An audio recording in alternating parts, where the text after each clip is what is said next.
baik itu follower dari Bambi Collection atau dari follower kita. Jadi untuk hari ini kita kebetulan kerjasama untuk buat live seperti ini dengan Bambi Collection, di mana Bambi ini menyediakan peralatan bayi melahirkan dan sebagainya. Nanti bisa dilihat di IG-nya kalau persiapan untuk melahiran nanti bisa kontak-kontak ke Bambi. Kemudian untuk hari ini tema kita kebetulan tentang persiapan trimester ketiga ya, trimester ketiga. Jadi kalau kita bagi kehamilan itu ada tiga fase, jadi trimester pertama, kedua, dan ketiga. Jadi untuk trimester pertama itu di bawah 13 minggu, kemudian 13 minggu sampai 27 minggu itu masuk trimester kedua, kemudian trimester ketiga 28 minggu sampai 40 minggu. Jadi masa-masa untuk persiapan lahiran itu posisinya berada di trimester ketiga. Jadi ada beberapa hal yang perlu kita ketahui di trimester ketiga. Itu yang pertama, biasanya kalau pada trimester ketiga ini kan posisi janin sudah mulai fiksasi, jadi sudah mulai menentukan posisinya. Jadi kadang-kadang para bunda atau mom sekalian kadang-kadang bingung kapan janin ini masuk panggul, kemudian masih berubah atau tidak, apa yang bisa dilakukan. Biasanya masalah seperti ini yang banyak dikeluhkan di trimester ketiga, termasuk nanti keluhan-keluhan apa sih yang sebenarnya masih normal, keluhan apa saja yang kira-kira tidak normal dan harus segera ke rumah sakit. Karena kita tahu untuk masa-masa corona ini kan hampir sebagian besar dokter tutup, poli juga sebagian besar dibatasi. Jadi tidak semudah pada masa sebelum corona untuk mau periksa itu mudah. Jadi yang perlu digarisbawahi nanti kira-kira kondisi apa saja yang ini si ibu ini harus segera ke rumah sakit untuk memeriksakan kandungan. Kalau tidak ada keluhan, memang kita untuk saat ini lebih cenderung untuk stay at home dulu, karena untuk meminimalisir penyebaran dari corona ini. Yang pertama kita bahas tentang kapan posisi bayi fix. Jadi maksudnya kapan posisi bayi mulai tidak berubah. Jadi biasanya pada usia kehamilan 34-35 minggu itu biasanya posisi bayi mulai fix. Jadi kadang-kadang kalau para mom sekalian sering nanya, "Dok, usia kehamilan saya masih 28 minggu sungsang, saya harus periksa atau enggak?" Jadi untuk kehamilan di bawah 34 minggu itu posisi masih muter-muter. Jadi masih menyesuaikan dengan gerakan janin. Jadi walaupun dia kepalanya di atas, di samping itu masih wajar. Tapi dianjurkan untuk sering-sering kayak posisi sujud, kemudian jalan-jalan untuk memudahkan kepala janin nanti masuk ke bagian bawah. Kemudian yang kedua, kapan janin mulai masuk panggul? Ini juga sering ditanyakan. Biasanya kepala janin itu mulai masuk ke panggul atau terfiksasi di panggul itu pada usia kehamilan 36-37 minggu.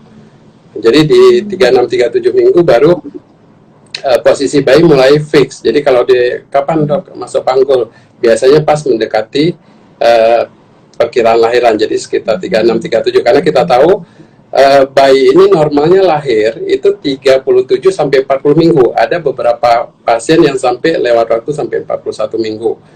Oke. Kemudian kita membahas apa aja sih yang sering dikeluhkan oleh ibu hamil ketika memasuki trimester ketiga. Yang pertama, pada trimester ketiga, biasanya antara 32-34 minggu, itu sudah mulai mengeluh dengan adanya kontraksi. Jadi, pada usia-usia kehamilan seperti itu, kita lazim atau wajar mendapatkan kontraksi palsu, atau disebut dengan Braxton Hicks. Jadi, pada kontraksi palsu itu biasanya tanda-tandanya, frekuensinya itu masih jarang. Jadi, paling dalam 1 jam sekali, ya, kadang-kadang sehari cuma 2-3 kali perutnya mengeras. Kemudian biasanya hanya dengan dibawa istirahat, tidur, biasanya kontraksinya hilang. Kemudian yang kedua, biasanya kontraksi palsu ini nyerinya belum terlalu signifikan, jadi masih hanya nyeri-nyeri sedikit, kemudian hilang timbul.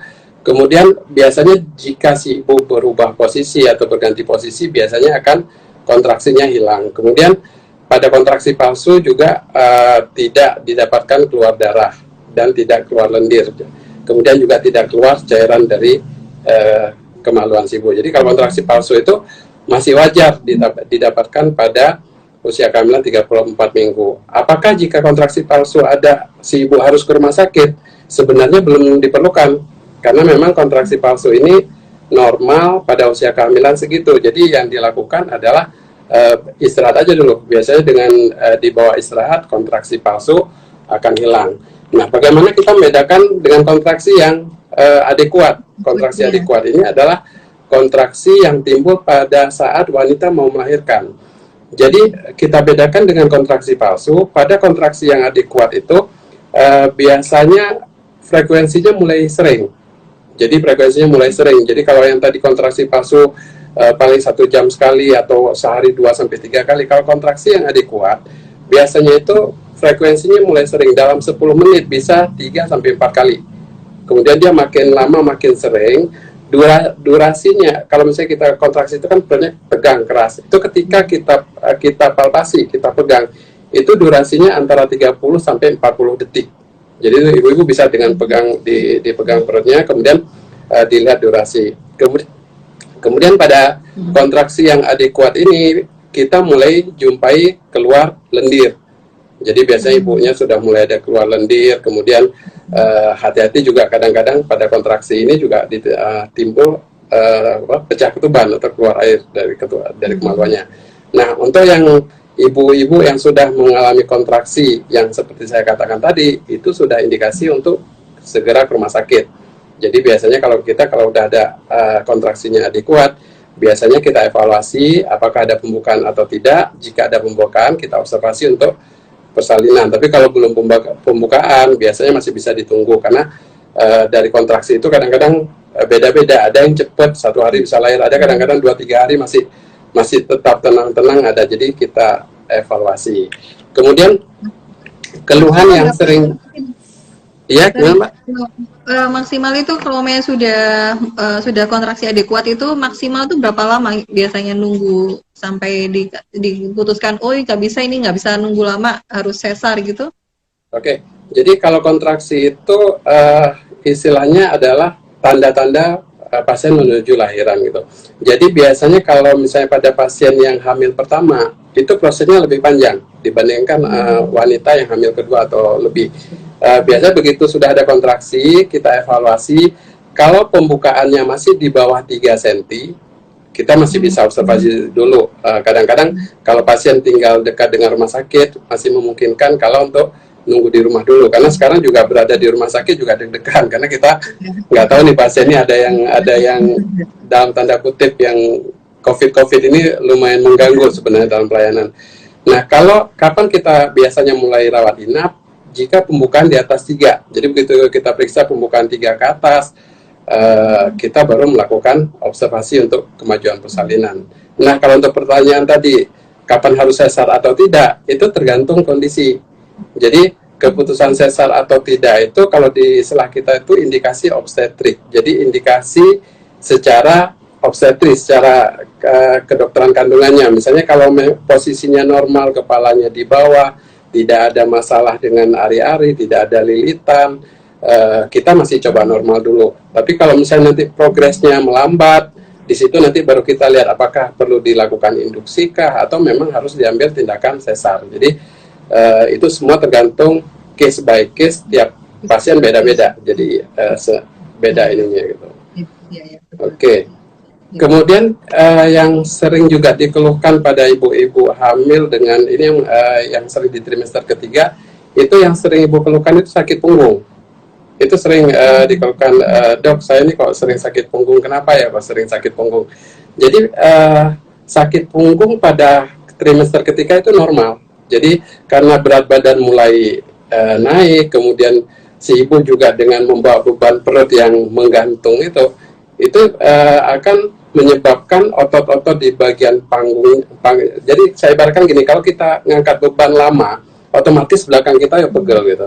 Jadi kalau pada ibu hamil gitu juga. Jadi karena dia berat badan makin meningkat, kemudian mengangkat beban rahim yang membesar tadi, sehingga otot-otot yang menumpu di bagian belakang jadi sakit, dan itu normal. Biasanya hanya cukup dengan istirahat aja atau di bawah tidur miring kiri, itu normal. Kemudian keluhan yang juga normal kita dapatkan pada trimester ketiga itu bengkak. Jadi sering ibu-ibu hamil, dok saya kok kakinya bengkak, kok tangannya bengkak, dia malah bengkak semua. Jadi saat itu pipinya bengkak gitu. Jadi kalau untuk bengkak ini juga sebenarnya normal. Jadi bengkak pada ibu hamil itu normal, di mana biasanya karena perubahan berat badannya, kemudian elektrolit dari si ibunya juga terjadi perubahan pada masa kehamilan. Selama tensinya normal, bengkak itu tidak masalah. Jadi kadang-kadang si ibu juga, dok ini kaki bengkak, perlu periksa enggak? Itu kan sering juga ditanyakan. Kalau tensi normal, bengkak itu normal, jadi nggak ada sesuatu yang kita harus khawatirkan. Tapi kalau misalnya kita dapatkan bengkak di tungkai atau di tangan, diikuti dengan tensi yang meningkat, itu yang perlu hati-hati, karena ada kemungkinan terjadi keracunan kehamilan atau preeklamsi. Nah, kalau kondisi seperti itu, memang harus dianjurkan untuk diperiksakan ke dokter terdekat. Kemudian yang sering juga keluhan pada trimester ketiga adalah sesak. Jadi sering ibu, jadi rahim pada wanita hamil itu kan perut cenderung lebih besar. Akibatnya rahim menekan bagian dinding diafragma. Jadi kalau kita nafas itu ada nafas dada, ada nafas diafragma yang dari perut. Pada wanita hamil, yang diafragma ini yang terganggu. Jadi agak lebih pendek. Jadi biasanya nafasnya jadi lebih pendek dari biasanya. Kemudian bisa juga karena ketekan lambungnya, jadi agak gasnya naik ke atas. Itu juga bisa menyebabkan nafasnya jadi agak pendek. Jadi nafas pendek pada ibu hamil trimester ketiga itu termasuk normal. Jadi nggak harus segera ke rumah sakit, karena itu masih wajar. Kemudian kadang-kadang ada yang mengeluh kayak perut terasa panas, itu juga sering.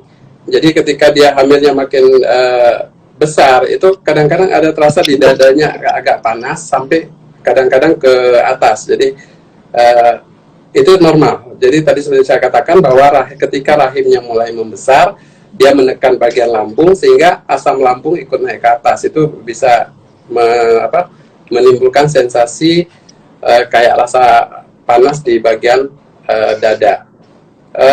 Keluhan yang rutin juga sering kita dapatkan itu biasanya kalau ada yang riwayat varises. Jadi pada ibu-ibu biasanya pada kehamilan tua juga varisesnya timbul. Nah, varises ini termasuk pada wasir. Jadi kalau wasir itu kan kadang-kadang kalau ibu hamil di trimester ketiga itu mengeluh, dok, kok wasir saya kambuh. Kemudian nanti jadi pertanyaan, dok, saya nanti bisa lahir normal nggak kalau dengan wasir? Ini paling sering kita ditanyakan.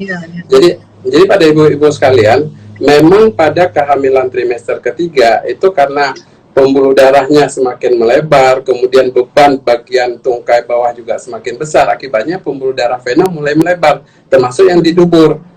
Jadi vena-vena yang di dubur itu kalau wanita yang sebelumnya ada bakat wasir, ketika hamil biasanya wasirnya akan semakin kelihatan. Nah, boleh lahir normal apa tidak? Itu tergantung dari obstetrik lagi.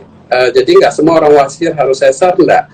Tapi kalau memang wasirnya terlalu besar, ditakutkan ketika ngedennya nanti malah brojol wasirnya tadi, memang salah satu alternatifnya adalah dilakukan sesar. Tapi wasir ini bukan indikasi untuk sesar. Mau dicoba normal, boleh, selama indikasi obstetriknya mencukupi. Tapi memang konsekuensinya tadi, wasirnya jadi makin berat. Itu aja sih. Kemudian keluhan yang paling sering biasanya ada gangguan pencernaan dan suka buang air kecil. Nah, ini juga paling sering nih. Jadi kalau misalnya karena rahimnya sudah mulai membesar, kepala janin sudah mulai turun, sedangkan kandung kemih kan posisinya, jadi kalau ini bagian kandung kemih di belakangnya nih, rahimnya. Jadi kepala bayi mulai menekan bagian kandung kemih. Akibatnya apa? Sebentar minum, pengen pipis. Sebentar minum, pengen pipis. Jadi itu normal. Dan efeknya apa? Ketika pengen pipis, jadi susah tidur.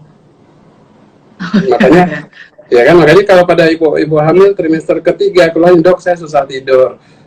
Jadi salah satu penyebabnya itu tadi, karena pengen pipis yang sering, karena ketekan oleh kepala bayi, kemudian bisa juga karena gerakan bayi di trimester ketiga lumayan lebih berasa tendangannya, akibatnya si ibu juga mulai terganggu tidurnya. Kemudian faktor kecemasan. Jadi biasanya si ibu-ibu nih ketika trimester ketiga kan sudah mulai mendekati waktu-waktu untuk lahiran. Nah, biasanya kadang-kadang kita kan medsos sangat meriah sekarang. Jadi yang cerita-cerita yang masalahnya kan serem tidak ya. semua, jadi cenderung Iya. banyak mendengar cerita-cerita serem. Akibatnya apa? Takut duluan.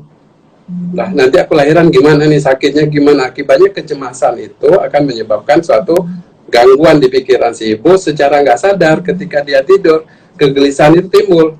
Akibatnya tidurnya jadi susah. Makanya dianjurkan buat para ibu sekalian, jangan banyak dengar cerita-cerita yang aneh-aneh. Tuhan itu sudah menciptakan sesempurna mungkin sehingga memungkinkan kalau untuk ibu lahiran normal. Kalau masalah sakit, ya nggak ada lahiran nggak sakit, tapi memang sudah diciptakan sedemikian rupa sehingga memang si ibu bisa melewati itu. Nah, kita kebanyakan karena cerita tadi serem, jadi sebelum operasi atau sebelum lahiran udah serem duluan gitu. Jadi hal-hal ini yang mungkin yang perlu kita perhatikan.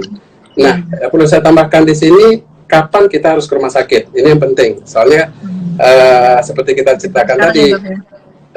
karena kondisi seperti ini kan tidak mudah untuk mencari dokter yang buka praktek. Kalaupun buka praktek sangat terbatas. Jadi kayak saya sendiri selama masa kemarin sempat kita lockdown 2 minggu, tidak praktek sama sekali. Sekarang kita mulai praktek, itu pun hanya menerima 20% dari kapasitas. Jadi betul-betul pasiennya dibuat jarang-jarang. Akibatnya apa? Tidak semua bisa kita layani. Jadi biasanya kita fokus ke yang lahiran-lahiran dulu atau ada keadaan emergensi. Kalau untuk nggak ada keluhan, pemeriksaan biasa-biasa dulu, kita cenderung untuk ditunda dulu sampai kondisi membaik. Walaupun kita nggak tahu nih membaiknya sampai kapan. Hanya bisa berdoa aja. Iya.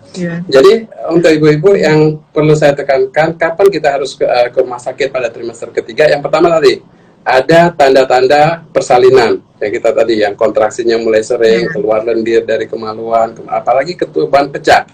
Ini kebetulan kita kemarin ada kasus si ibu ketubannya sudah pecah tapi dia nggak sadar, jadi nggak kerasa, jadi kayak keluar cairan tapi sedikit-sedikit, udah berlangsung berhari-hari. Jadi ketuban pecah itu ada dua karakternya, ada yang full blunt, jadi langsung begitu biur keluar, itu jelas ketuban. Yang problemnya ini kalau istilahnya bocor halus gitu. Pipis gitu ya, Dok ya? Iya, jadi keluar sedikit-sedikit, jadi si ibu cenderung ini pipis atau bukan. Nah, begitu ke kita ternyata ketuban sudah habis dan kondisi bayinya juga sudah jelek. Jadi sampai ada paling jelek bisa sampai meninggal di dalam bayinya. Jadi untuk kasus-kasus tadi kalau keluar cairan yang terus-menerus dari kemaluan, sebaiknya periksakan. Kemudian keluhan lain yang harus periksa adalah tensi tinggi. Jadi tensi tinggi ini juga sering kita dapatkan pada kasus-kasus trimester ketiga. Jadi awalnya dia tensinya normal, ketika makin mendekati trimester ketiga, tensinya mulai naik. Di sini hati-hati preeklamsi. Jadi pada kasus-kasus preeklamsi juga harus hati-hati. Jadi kalau memang biasanya kalau hamil beli aja tensi-tensi yang elektrik itu bagus kok. Yang elektrik itu, Dok ya, yang Iya, jadi kita bisa pantau sendiri di rumah, nggak mahal kok. Tensi itu paling ada yang 200-an, 300 ada itu kalau saya nganjurkan tetap pakai, karena sekarang ke puskesmas susah, ke bidan belum semua ada. Jadi kalau tensi itu trimester ketiga, kalau saran saya kalau ada dana beli aja yang elektrik, itu bisa tes sendiri di rumah. Jadi selama tensi normal kita bisa di rumah, tapi mulai tinggi kita ke dokter terdekat. Dianggap tinggi itu berapa ya, Dok? Kita batasan kita tuh 140 per 90. 140 per 90. Ya, jadi tekanan sistol yang atasnya 140 ke atas itu dianggap tinggi, diastol yang di bawah itu 90 ke atas tinggi. Tapi kalau di bawah itu 130 per 80 itu masih kita anggap normal. Karena memang pada ibu hamil cenderung memang agak tinggi sedikit dari normalnya. Tapi baru indikasi ke rumah sakit jika tensi lebih dari 140 per 90, apalagi kalau ada bengkak kaki tadi, kita anjurkan untuk ke rumah sakit. Oke, saya kira itu sih kalau yang perlu di ini. Kita masuk diskusi aja ya.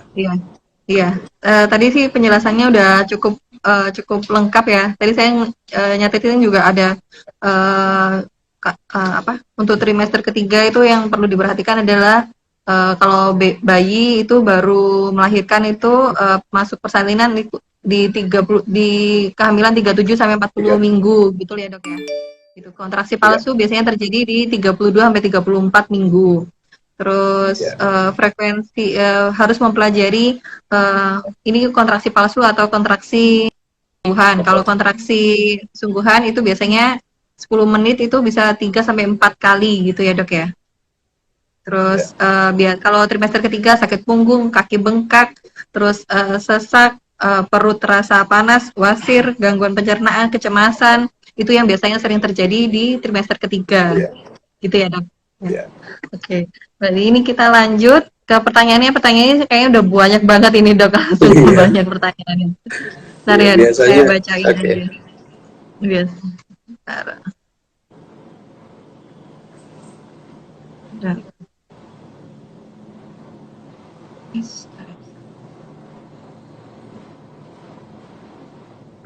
Ini ada pertanyaan dari Bunda Tutus. Dok, hamil 36 minggu boleh tidur setengah duduk nggak sih? Jadi para bunda sekalian, jadi kalau untuk posisi tidur, yang kita anjurkan memang yang paling bagus itu posisi miring kiri. Jadi itu yang paling Miring ideal kiri tuh ya, Dok? miring kiri, karena jadi kalau misalnya gini ya, jadi kalau ini badan kita di bagian bawah ini kan ada pembuluh darah besar gitu. Jadi kalau tidur terlentang itu rahim itu akan menekan pembuluh darah yang di belakangnya. Akibatnya apa? Iya. Aliran balik darah itu dari kaki terhambat. Akibatnya tadi kaki ibu menjadi bengkak. Kemudian karena aliran Pakai bengkak. terhambat, jantungnya juga memompa kurang. Jadi nutrisi ke janinnya Iya. juga berkurang. Dengan miring seperti ini, itu posisi rahim tidak menekan pembuluh darah, jadi langsung ke tempat tidur. Akibatnya apa? Aliran darahnya jadi lebih lebih lancar, jadi mengurangi bengkak di kaki, di tungkai, sama nutrisi ke janinnya juga lebih baik. Nah, boleh kayak tadi duduk setengah duduk dan sebagainya. Sebenarnya yang paling penting, yang paling nyaman seperti apa. Jadi kadang-kadang ada ibu kita suruh miring kiri, ternyata miring kiri malah sese atau banyak keluhan. Intinya memang cari yang ternyaman, tapi usahakan jangan sampai terlentang atau tengkurap. Itu aja sih. Iya, ya. Jadi yang paling nyaman aja bagi ibu pakai bantal boleh, tapi tetap usahakan jangan rahim menekan ke pembuluh darah belakang. Jadi sambil setengah duduk tapi miring nggak apa-apa. Jadi jangan terlentang karena nggak dianjurkan. Oke. Ya. Berarti miring ke kiri ya, Dok ya? Iya, tidak. Ini ada pertanyaan Bunda Riana atas trimester ketiga boleh puasa nggak, Dok? Ini kita bentar lagi mau menjelang puasa. Ini pasti pertanyaan ini banyak banget, Dokter. Banyak. Oke. Jadi untuk puasa itu sebenarnya itu case by case, situasional. Artinya tidak semua orang sama.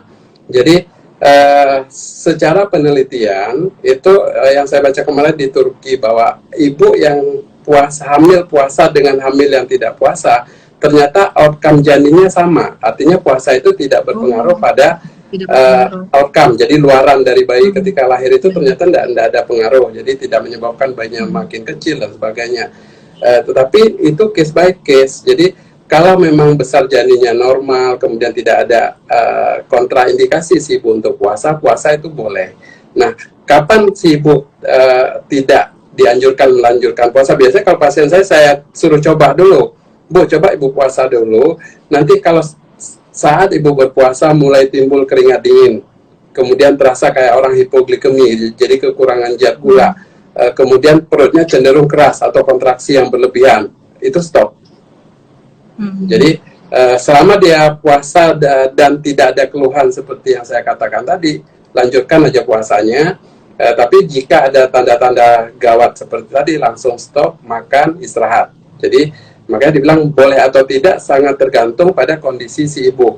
Soalnya di trimester ketiga kebanyakan ibu mengeluhnya lapar sebentar-sebentar, dikit-dikit makan, dikit-dikit makan. Nah, kalau untuk puasa sulit untuk seperti itu. Jadi bagi bunda-bunda sekalian, kalau memang trimester ketiga ingin puasa secara medis tidak ada masalah. Tapi seperti saya katakan tadi, dilihat dulu dengan kondisi. Kalau memang memungkinkan lanjutkan puasa, kalau enggak jangan dipaksakan, karena memang dalam agama sendiri kita diberi kemudahan untuk ibu hamil sama menyusui boleh untuk tidak puasa dulu gitu. Saya kira gitu sih. Ya, Dok. Ini ada pertanyaan dari Bunda Sani 5115. Assalamualaikum, Dokter. Kalau hamil 35 minggu sungsang apa masih bisa normal? Oke. Untuk mengenai sungsang, tadi kita udah jelaskan bahwa posisi bayi fixnya itu memang 34-35. Kalau 35 sungsang, kemungkinan besar akan tetap sungsang. Apa yang bisa Ibu lakukan? Tetap perbanyak posisi sujud. Jadi kayak posisi orang sujud, kemudian atau ngepel jongkok semampunya, bisa 10 menit, bisa 15 menit. Kalau selama tidak pusing, lanjutkan. Tapi kalau udah pusing, stop. Karena walaupun dikatakan tadi 34 minggu sudah fix, ada beberapa pasien saya, ketika kita anjurkan seperti itu, kontrol 2 minggu malah bisa balik. Jadi nggak ada yang nggak mungkin gitu. Yang penting usaha dulu. Nah, apabila sampai nanti 36, 37 tetap sungsang, bisa normal atau bisa sesar. Kalau untuk saat ini, sungsang rekomendasinya adalah sesar, jadi tidak dilahirkan normal. Karena dari penelitian yang dilakukan, ternyata kalau untuk kehamilan sungsang yang dilahirkan dengan normal, ternyata di perkembangan janinnya itu tidak sebaik janin sungsang yang dilahirkan secara sesar. Karena prosesnya gini, jadi kalau misalnya ini kepala janin, ini kalau pada kehamilan normal, ketika kepala bayi masuk, itu perlu proses, jadi dia pelan-pelan masuk ke panggul, sehingga ada proses adaptasi lingkar kepala bayi ketika dia masuk ke panggul. Ketika dia masuk pelan-pelan, itu tidak menyebabkan trauma yang berlebih di otak si bayi tadi. Nah, kalau sungsang kebalikannya, bokong dulu turun gini. Turun bokong atau kaki dulu. Nah, begitu untuk melahirkan kepala ini, kita cuma punya waktu 5-8 menit. Tidak boleh lebih dari itu. Akibatnya apa? Kita nggak narik. Jadi kita tarik dalam tanda kutip maksa gitu. Ditarik seperti ini, akibatnya apa? Kompresi ke kepala bayi itu lebih parah dibandingkan yang lahiran normal. Akibatnya apa? Nah, di perkembangan janinnya itu ternyata tidak sebagus yang dilakukan sesar. Jadi sekarang rekomendasinya, kalau dulu itu hamil pertama sungsang itu sesar, hamil kedua berikutnya bisa dicoba normal. Tapi kalau sekarang semua posisi sungsang dianjurkan untuk sesar. Rekomendasi terbaru sesar. Oke, Dok. Ini ada pertanyaan dari Bunda Yuyunna 18. Dok, ukuran 32 minggu BBJ itu berat badannya bayi mungkin ya Dok ya, 1,6 normal apa kekecilan ya? 1,6 itu sangat kecil. Sangat kecil, karena patokan kita 32 minggu itu udah 2 kilo. 34 minggu itu sudah 2 kilo 4 on. Kalau 36 ke atas itu harusnya di atas 2 kilo setengah. Kalau 1,6 ada dua kemungkinan. Kalau 1,6 salah hitung usia kehamilan, atau yang kedua memang janinnya tidak berkembang. Jadi dua kemungkinan itu, karena langsung cek dokter aja ya Dok ya. Iya, jadi normalnya kalau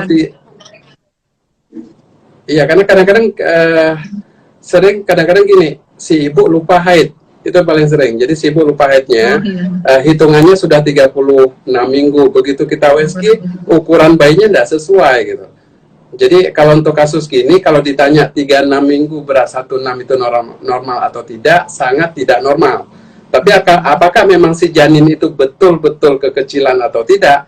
Dua kemungkinan tadi. Yang pertama salah hitung haid, yang kedua memang bayinya tidak berkembang dengan baik.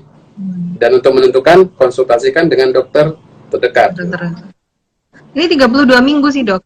Kalau 32 minggu 2 kilo minimal. 2 kilo. Ya. Ya, Bunda Yuyun langsung ke dokter kandungannya kayaknya ya, harus ke dokter kandungannya. Oke. Ini ada dari Bunda Lina. Setelah operasi anak ke-1, beda 5 tahun dengan kedua, apa bisa lahiran normal, Dok? Resiko tertingginya apa? Oke. Jadi buat para bunda yang hamil kemudian bekas sesar, jadi apakah setiap pasien bekas sesar harus sesar lagi? Tidak semua. Jadi ada istilahnya VBAC. Jadi kita bisa mencoba lahiran normal pada pasien-pasien bekas sesar. Nah, kapan kita lakukan lahiran normal? Ada syaratnya. Pertama, jaraknya harus lebih dari 18 bulan. Jadi antara sesarnya dia dengan hamil berikutnya lebih dari 18 bulan. Ada yang ngambil 2 tahun, tapi kita pakai acuan batas minimal 18 bulan. Yang kedua, tidak ada kelainan posisi. Jadi posisinya normal, kepala di bawah, nggak ada sungsang, nggak lintang, nggak ada ari-ari. Intinya bahwa tidak ada kontraindikasi untuk dilahirkan normal. Kemudian kadang-kadang juga kita mengukur ketebalan bekas operasinya. Jadi ada beberapa kasus ketika si ibu bekas sesar, itu ketika penyembuhan, dinding rahimnya itu sangat tipis, jadi dikhawatirkan ketika dicoba normal, resiko paling jelek ruptur, robeknya bekas operasi yang lama.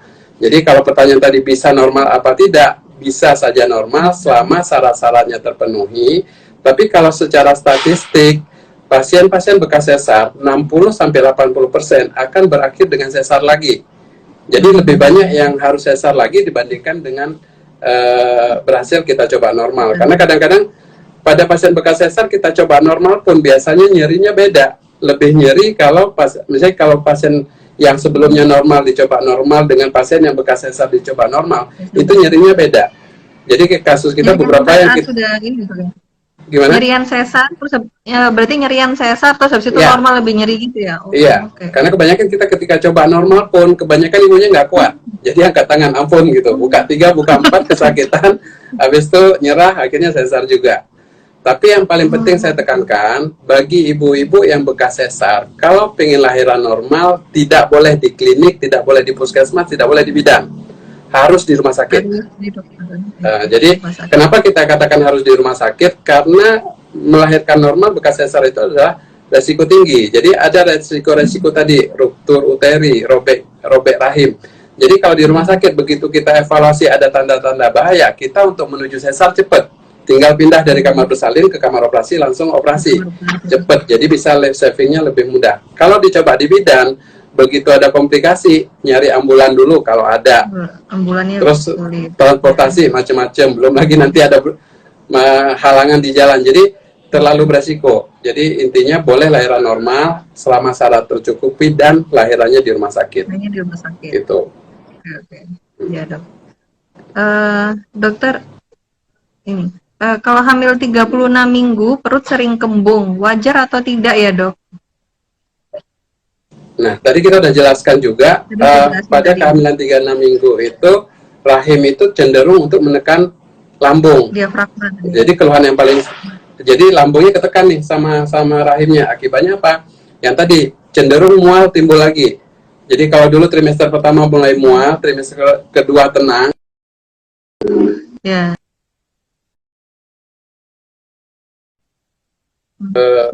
Ke mual-mual lagi. Jadi kembung, mual, sama rasa panas di bagian dada itu normal untuk trimester ketiga. Trimester ketiga. Oke. Ini ada pertanyaan ini, dokter. Dari Bunda Nu Ulfatona. Dokter, saya hamil 31 minggu. Udah 1 minggu ini tangan kaki saya bentol-bentol, gatal, Dok, sampai korengan gitu. Ini apa ya, Dok? Apa alergi? Ada yang bilang juga ini bawaan. Jadi kalau untuk mengenai gatal pada ibu hamil, biasanya kalau bawaan hamil itu dari awal.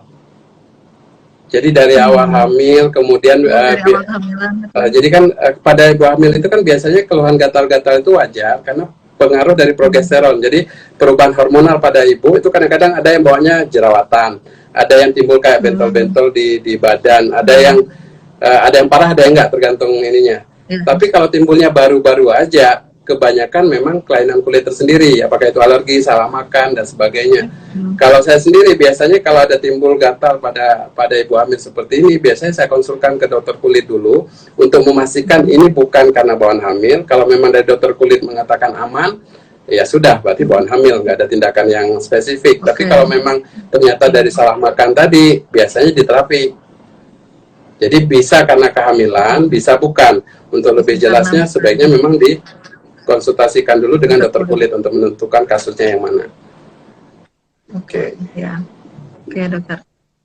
Ini dari Bunda Alfiah Kustari. Dokter, ukuran 32 minggu, posisi plasenta di bawah, tidak nutup jalan lahir. Apa bisa lahiran normal, dokter? Oke, ini pertanyaan yang sering ya kita dapatkan. Jadi ibu-ibu, ari-ari itu bisa nempel di mana aja. Jadi bisa jadi kalau misalnya rahim seperti ini puncak rahim, ini bagian bawah rahim, bisa dia nempel. Normalnya dia di atas, normal di atas, depan, kiri, kanan. Yang nggak normal kalau di bawah, nutup jalan lahir. ari-ari itu nggak bisa geser-geser ya. Jadi begitu nempel seperti akar tanaman, akar pohon. Jadi ketika kita tanam di sini, akarnya dari situ dia berkembang. Nggak akan pohonnya pindah-pindah, nggak mungkin.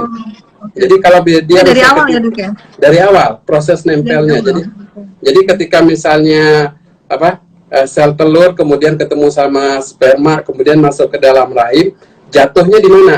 Kalau jatuhnya misalnya gini, ketika dia balik, kalau jatuhnya di atas, dia dari situ berkembang. Kalau jatuh di samping, dari situ berkembang. Kalau jatuh di bawah, itu yang nanti menimbulkan ari-ari yang nutup.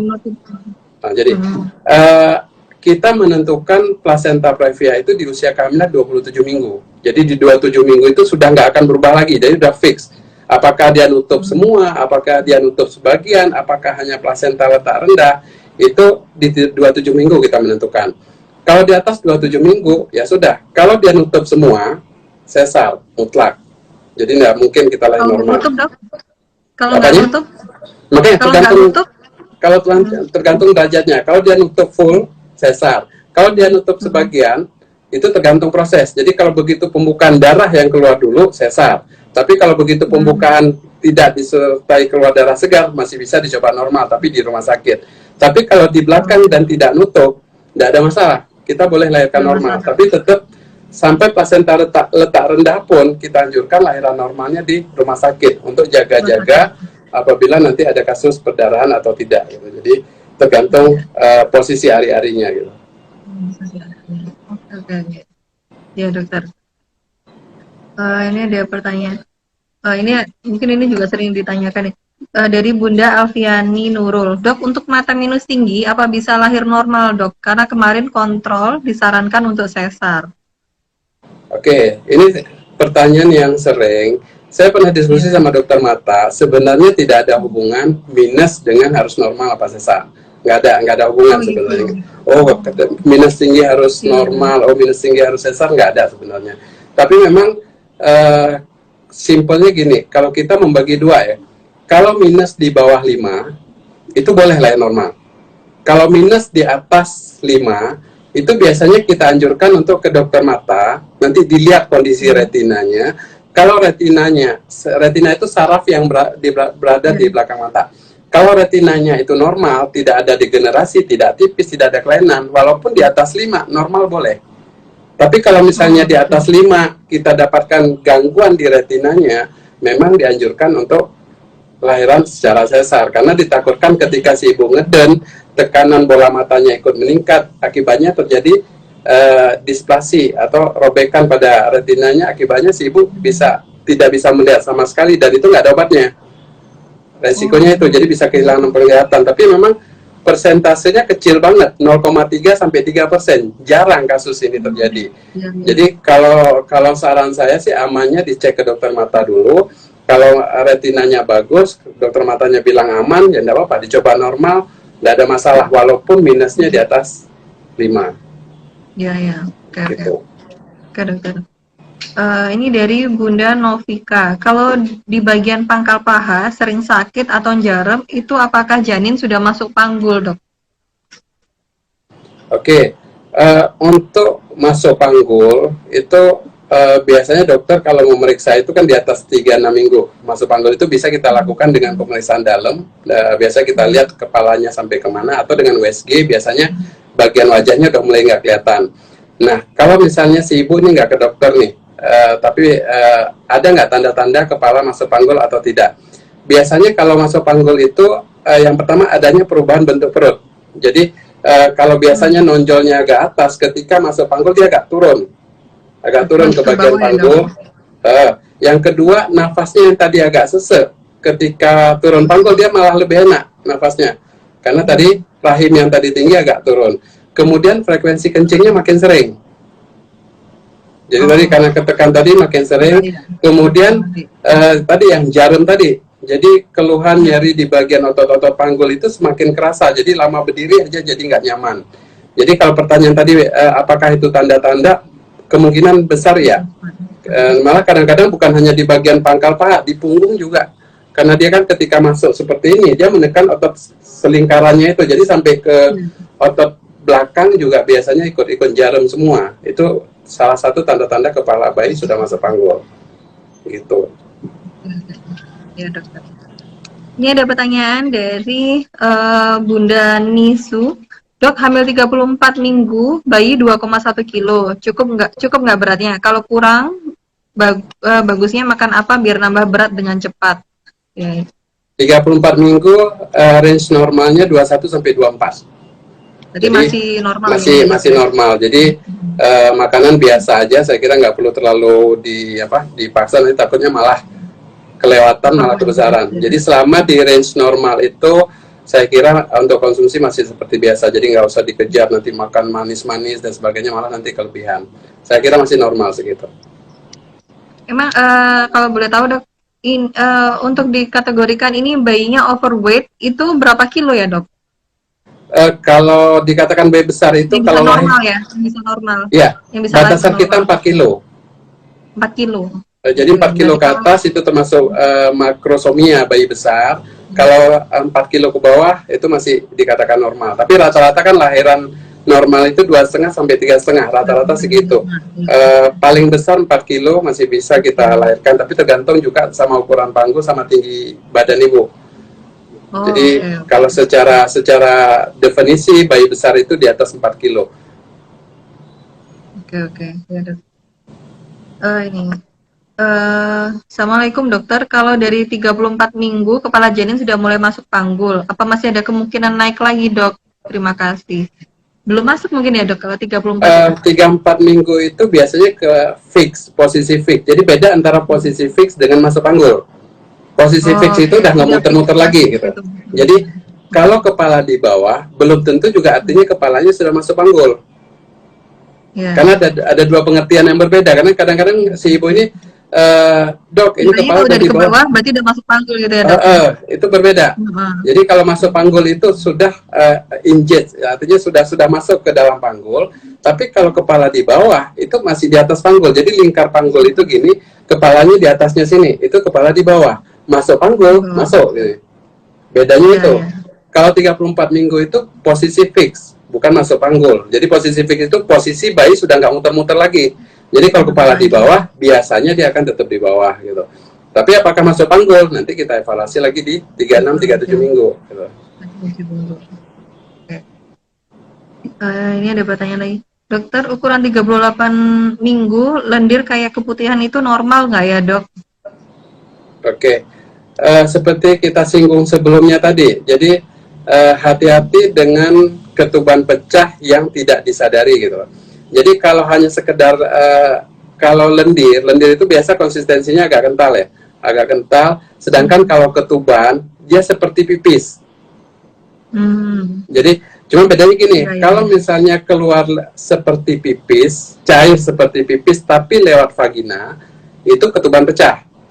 Tapi kalau misalnya yang kedua gini, kalau yang pipis itu kita bisa kontrol.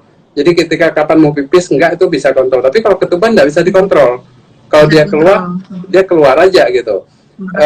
Kalau keluar di usia 38 minggu sudah mulai keluar lendir, itu normal. Karena memang rata-rata lahiran normal segitu, 37 sampai 40 minggu. Tapi hati-hati tadi, ada beberapa kasus yang sebenarnya itu ketuban yang merembes, campur dengan lendir. Akibatnya nggak bisa ditentukan ini apakah lendir atau ketuban. Biasanya kalau misalnya kasus seperti ini, kalau kita ragu-ragu, pertama kita USG untuk melihat cairan ketubannya cukup atau tidak. Yang kedua ada namanya pemeriksaan kertas lakmus. Jadi kita pakai kertas lakmus, kita masukkan ke dalam vagina si ibu, kita lihat berubah warna enggak. Kalau berubah warna, berarti ketuban yang pecah. Tapi kalau tidak berubah warna, itu keputihan atau lendir. Jadi beda nanti tindakannya. Kalau dia hanya keputihan lendir, masih wajar. Kalau misalnya gatal atau ada keluhan, kita kasih obat. Tapi kalau kertas lakmusnya berubah, ini ketuban pecah. Kita tidak lagi menunggu perkiraan. Jadi kita lahirkan, apakah itu kita induksi atau secara sesar, tergantung kondisi kehamilannya. Gitu. Ya, jadi perbedaan antara pengen tahu bedanya pipis dan keluar ketuban itu kalau pipis itu bisa ditahan, dikontrol sama ibunya, tapi kalau pecah ketuban itu nggak bisa dikontrol gitu ya dok ya? Iya. Oke. Ini ada pertanyaan dari Bunda Vivit. Dok, saya hamil udah 40 minggu 1 hari. Besok waktunya balik ke dokter SPOG. Katanya kemungkinan akan dilakukan induksi. Apa sih dok sebenarnya induksi itu?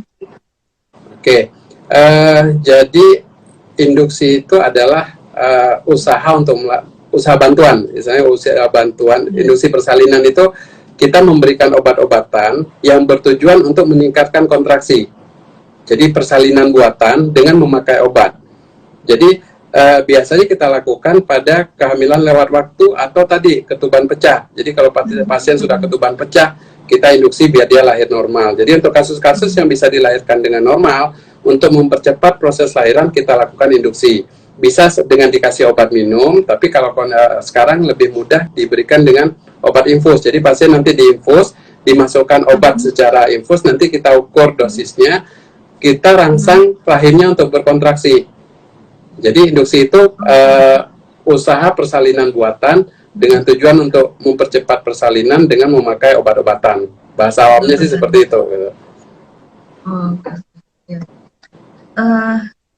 Dokter, ini pertanyaan terakhir ya, karena sudah hampir 1 jam, nanti takutnya tiba-tiba keputus soalnya. Oke.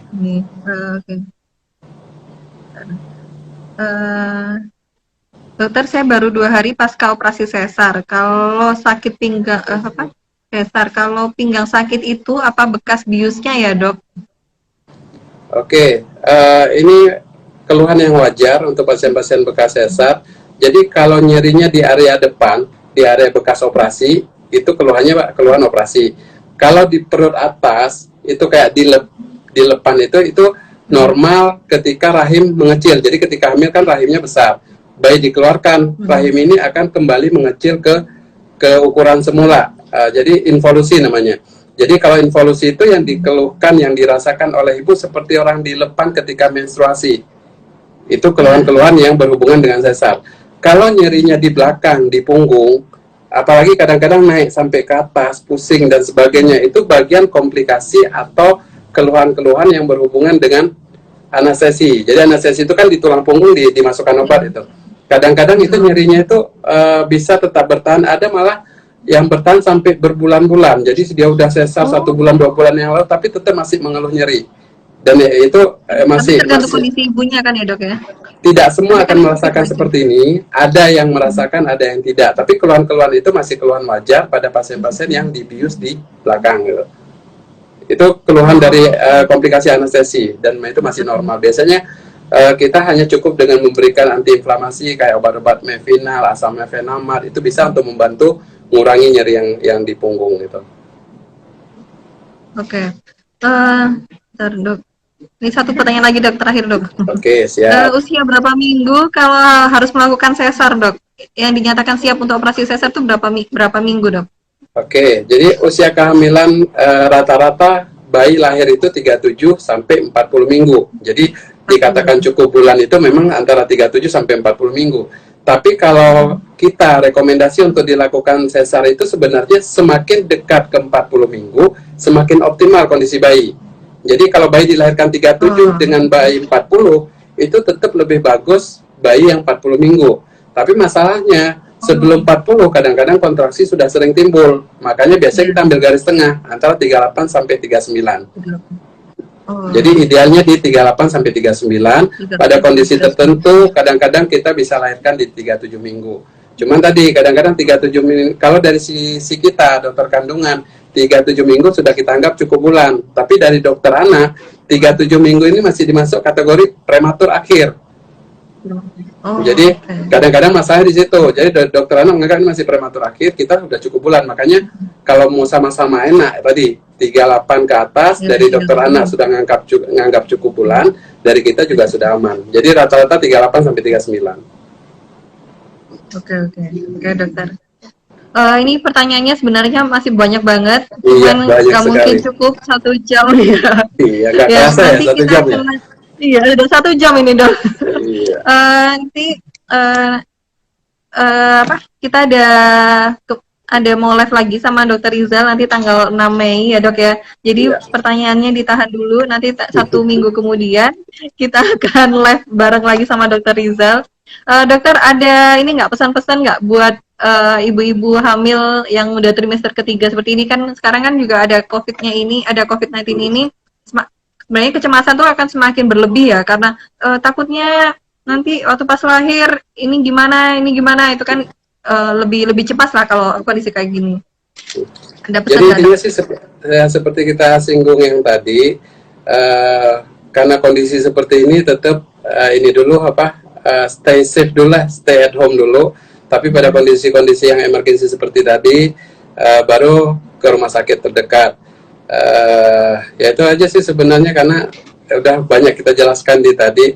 Kemudian selama masa-masa lockdown seperti ini, kita memang sering buat live seperti ini, tujuannya tadi bagi ibu-ibu yang kesulitan untuk mencari jawaban apa yang harus dilakukan, setidaknya masih mendapatkan informasi-informasi yang bermanfaat di IG seperti ini.